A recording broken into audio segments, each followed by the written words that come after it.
Банкны орон дарга гишүүтэй. Монгол Улсын хурлын 2016 оны 45 дугаар тогтоолоор батлагдсан Монгол Улсын засгийн газрын 2016-аас 20 оны үйл ажиллагааны хөтөлбөрийн 5-ын 2-ын 3 дахь хэсэгт эдийн засаг, бизнес, худалдаа, өмч, санхүү, эрх зүйн үндсийг боловсронгуй болгож, өмчлөг эрхийн баталгааг алдагдуулсан хууль, тогтоомж шийдвэрийг зас залруулна.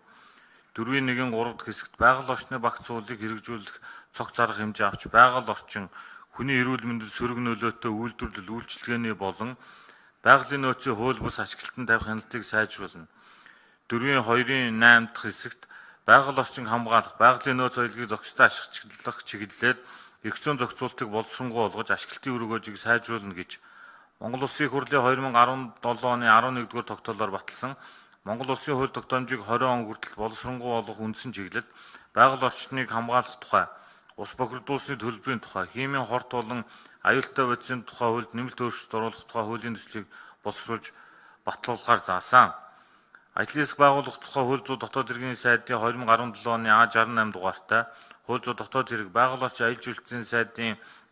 2017 оны А371, А313 дугаар хамтарсан тушаалаар байгаль орчны хууль тогтоомжийн давхардал хийдэл зөрчлийг арилгах зорилго бүхий ажлын хэсгийг 2-ын төрийн нарийн бичгийн дараагаар ахлуулан ажилласан.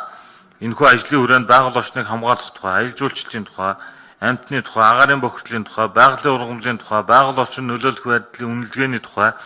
байгалийн нөөц ашигласны төлбөрийн тухай, гол мөрний урсц бүрэлдэг их усан сан бүхий газрын хамгаалтын бүс, ойн сан бүхий газарт ашигт нотол таах ашиглахыг хориглох тухай, ойн тухай, тусгай хамгаалалттай газар нутгийн тухай, тусгай хамгаалалттай газар нутгийн орчны бүсийн тухай, усны тухай,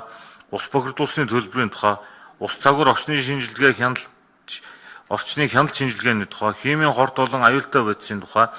хувиргасан амьд организмын тухай, хөрс хамгаалах цөлжтэй сэргийлэх тухай зэрэг 18 хуулиудад дүн шинжилгээ хийж нийт 142 давхардал, 177 зөрчил, 227 хийдлийг тогтоогоод байна. Байгаль орчны хуулийн төсөлтөд холбогдуулан засгийн газрын тусгай сангийн тухай, улсын тэмдэгтийн хураамжийн тухай, хот сүрэн усан хангамж ариутгах татваргын тухай, ховорцсон амьтан ургамал, тэдгээрийн гаралтай эд зүйлийн гадаад худалдааг зохицуулах тухай, гол мөрний урсгал бүрэлдэх их усан сан бүхий газрын хамгаалтын бүс, ойн сан бүхий газарт ашигт малтмал хайх ашиглахыг хориглох тухай зэрэг 6 хуульд нэмэлт өөрчлөлт оруулах тухай хуулийн төслийг хамт боловсруулсан. Байгаль орчныг хамгаалах тухай, байгалийн ургамлын тухай, амьтны тухай, ойн тухай, усны тухай болон бусад хуульд нэмэлт өөрчлөлт оруулах тухай хуулийн төслийн талаар хууль зүйн дотоод хэргийн яамтай хамтран болон яамны зүгээс нийт 5 удаа хилцүүлэг зохион байгуулж Монголын байгаль орчны иргэний зөвлөлөөс саналыг бичгээр авч хуулийн төсөл тусгасан болно. Эрхэм байнгын орон гишүүдээ хуулийн төслийг дэмжиж хилцэн шийдвэрлэхийг хүсье. Анхаарал тавьсанд баярлалаа.